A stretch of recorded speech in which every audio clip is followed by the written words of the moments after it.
इच्छा, लालसा, कुछ और पाने की इच्छा अच्छी बात है, परंतु यही इच्छा किसी दूसरे के हक को मारकर पूरा किया जाए तो युद्ध होना लाज़मी है।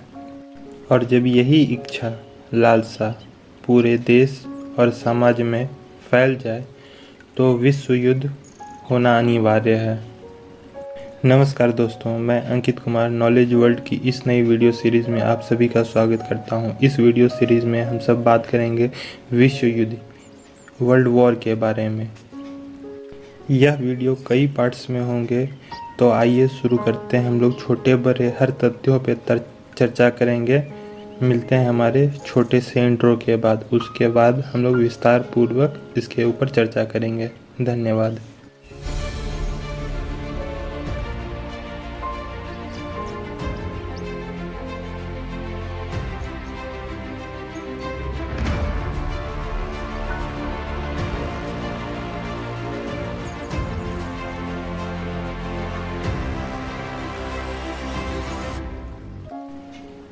तीस मार्च 1867 जब ऑस्ट्रिया के राजा फ्रांसिस जोसेफ, जो कि एक युद्ध लड़ते हैं, ऑस्ट्रियो पर्सनिया वॉर, उस वॉर का परिणाम यह होता है कि किंगडम ऑफ क्रोटिनिया और स्लोवेनिया के अंदर में था क्राउन ऑफ हंगेरिया, वो ले लेते हैं और इनका राज्य बढ़ जाता है। इसके पश्चात फ्रांसिस जोसेफ 1908 में बोस्निया के हर्जेगोविना को भी मिलाकर अपने क्षेत्र में मिला लेते हैं। यह शायद उनकी जीवन की बहुत बड़ी भूल हो या कुछ और। चलिए उसके आगे देखते हैं कि फिर क्या होता है। फ्रांसिस जोसेफ के पुत्र फ्रांज फर्डिनांड, जो कि युवराज हो रहते हैं ऑस्ट्रिया हंगेरी के, वह अपनी बीवी सोफिया के साथ साराजेवो जाने के लिए तैयार होते हैं 28 जून 1914 में। साराजेवो जो कि एक जगह है बोस्निया का, तो उनके जो जनरल और जो मंत्री होते हैं वो उनको सलाह देते हैं कि अभी आप वहाँ बोस्निया नहीं जाइए, क्योंकि वहाँ की स्थिति अभी थोड़ी ठीक नहीं है। क्योंकि बोस्निया के कुछ लोग, जो कि गुलामी की ज़िंदगी उनको पसंद नहीं है, वह अब क्रांतिकारी बन चुके हैं और उन्होंने एक संगठन भी बनाया है जिसका नाम था ब्लैक हैंड, जो कि अब क्रांतिकारी ग्रुप बन चुका है और जिससे आपकी जान को खतरा है, फ्रांज फर्डिनांड को। तो इसीलिए उन्होंने, उनके जनरल्स और मंत्री ने यह सजेस्ट किया कि अभी आप जो है वहाँ मत जाइए, आपकी मृत्यु की वहाँ पे साजिश हो रही है, और अगर आपकी मृत्यु होती है तो अर्थव्यवस्था और देश साम्राज्य पूरी तरह से गड़बड़ा जाएगा और यहाँ पे युद्ध भी छिड़ सकता है। तो फ्रांज फर्डिनांड जो रहते हैं वो बोलते हैं कि मेरी ज़िंदगी को तो बहुत सालों से खतरा है और इतना बार मेरी जीवन पे अटैक हो चुका है, षड्यंत्र हो चुका है कि अब मैं यह चीज़ को मानना ही छोड़ दिया हूँ।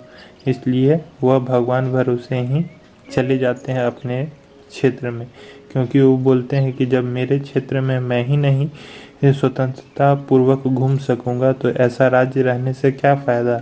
इसीलिए वह बोस्निया जाने का, साराजेवो जो कि बोस्निया का जगह है, वहाँ जाने का निश्चय कर लेते हैं और अपने मंत्री के बात को इग्नोर कर देते हैं। 28 जून 1914 उस दिन रविवार का दिन था। फ्रांज फर्डिनांड और उनकी पत्नी सोफी ये एक रॉयल ट्रेन से साराजेवो में उतरते हैं तकरीबन 10 बजे, और वहां से टाउन हॉल में इनके लिए कार्यक्रम की व्यवस्था थी और इन्हीं को देखने के लिए कई भीड़ भी उमड़ी हुई थी। उसी भीड़ में कुछ क्रांतिकारी आए थे और जैसा कि उनके मंत्री का दावा था, यह बात भी सत्य था कि उनको मारने के लिए कुछ उद्देश्य इसी उद्देश्य से कुछ लोग वहाँ पे आए हुए थे। जब रेलवे स्टेशन से उनका काफ़िला निकलता है तो उनका जो काफ़िला रहता है उसमें एक ओपन जिप्सी जैसा रहता है, उसमें ये लोग दोनों वाइफ हस्बैंड अपने टाउन हॉल के लिए निकलते हैं। उसी के दौरान एक तीखे मोड़ के पास में इन पे बम से हमला होता है। तो जब ये बम से हमला होता है तो फर्डिनांड जो है वो काफ़ी ज़्यादा गुस्सा हो जाते हैं और बोलते हैं कि मैं यहाँ का देखभाल करने के लिए आया हूँ और मुझी पे ये हमला हो रहा है। इससे जो है वो काफ़ी ज़्यादा गुस्सा हो जाते हैं और आगे के जितने भी इनके कार्यक्रम होने वाले रहते हैं उनको सभी को कैंसिल कर देते हैं। और उसके बाद मिलिट्री हॉस्पिटल में जो भी घायल रहते हैं उन्हें मिलने के लिए जा देते हैं और उनकी सेवा करने के लिए ही जाते हैं। इस घटना को देखकर उनकी पत्नी भी काफ़ी डर जाती है और वह फर्डिनांड के साथ ही मिलिट्री हॉस्पिटल जाने का इच्छा जाहिर करती है। तो वो उनके साथ मिलिट्री हॉस्पिटल भी चली जाती है। हॉस्पिटल जाने के दौरान एक नहर के पास एक मोड़ आती है। उस जगह पे उनका काफिला जो है वो थोड़ा धीरे होता है और वहीं पे कुछ क्रांतिकारियों ने इनके ऊपर बंदूक की गोलियों से काफ़ी देर तक फायरिंग करते हैं। उन्हीं क्रांतिकारियों में एक 19 वर्ष का एक युवा था जिसका नाम था गैविनो प्रेसिद, जो कि मूल रूप से सर्बिया का नागरिक था। तो होता क्या है कि उस समय दोनों की इलाज होता है, लेकिन उपचार के लिए जब तक हॉस्पिटल ले जाया जाए तब तक काफ़ी लेट हो जाता है और इस दुर्घटना में मौके पर ही उनकी मृत्यु हो जाती है। गैविनो प्रेसिद, जो कि मूल रूप से तो था सर्बिया का नागरिक, लेकिन वह साराजेवो के क्रांतिकारियों का साथ दे रहा था और जो सर्बिया था वह ऑस्ट्रिया के दक्षिण में पड़ता था और दोनों एक दूसरे के कट्टर दुश्मन भी माने जाते थे। अपने बेटे और बहू की मृत्यु के बाद फ्रांसिस जोसेफ, जो कि पूरी तरह से टूट गए थे और वह इसे भगवान का आदेश मानकर चुप बैठ गए थे, उनको और कुछ करने की इच्छा ही नहीं थी। पर उनके जो मंत्री और जनरल थे वह यह मौका गंवाना नहीं चाहते थे और सर्बिया को जीतकर ऑस्ट्रिया हंगेरी से मिला करके अपना क्षेत्रफल बढ़ा देना चाहते थे।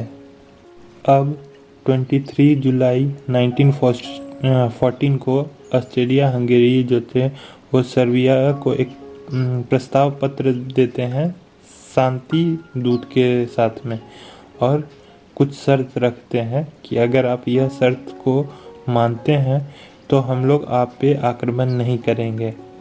और उस 10 शर्तों में से सर्बिया जो था वो 8 शर्त पर मंजूरी दे देता है, परंतु 2 शर्त को वो नहीं मानता है।